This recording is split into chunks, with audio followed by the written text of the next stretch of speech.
पलंग पपाहिर झूला बैठे आ भोगी रोज रोटी बेला बहा बैठे पलंग पपाहिर झूला बैठे भोगी रोज रोटी बेला बहा बैठे भोगी के हमारा यजबे लीला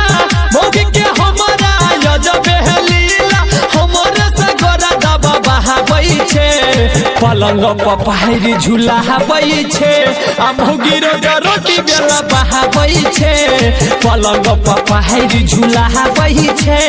भोगी रोज रोटी बेला बहा बैठे पलंग पपाहिर भोगी रोज रिकॉर्डिंग स्टूडियो भोगी रोज रोटी बेला बहा बैठे सुमित सतीश रैना सुमित सतीश रैना भोगी रोज रोटी बेला बहा बैठे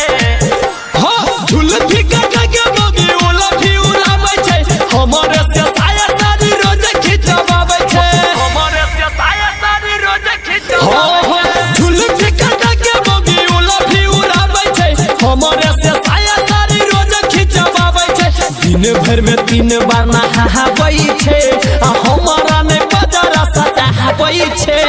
पलंग पपाहिर झूला बैठे मौगी रोज रोटी बेला बहाबै छै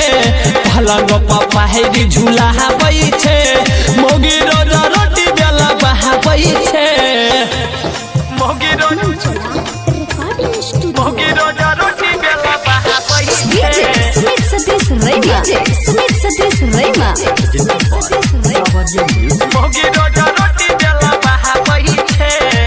हां चूल्ही लग बैठ के हम तरै छी कचरी मौगी रोज मांगे छै मुर्गा मछरी मौगी रोज मांगे छै मुर्गा रे भाई चूल्ही लग बैठ के हम तरै छी कचरी मौगी रोज मांगे छै मुर्गा मछरी देवर मंजित देख भागै छै आ संगीत लाल से रोटी बेला बहाबै छै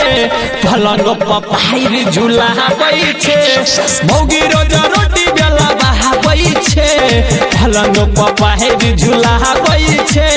मौगी रोज रोटी बेला बहाबै छै बियाह नहीं करे जई ह जिंदगी बर्बाद भ जेतै।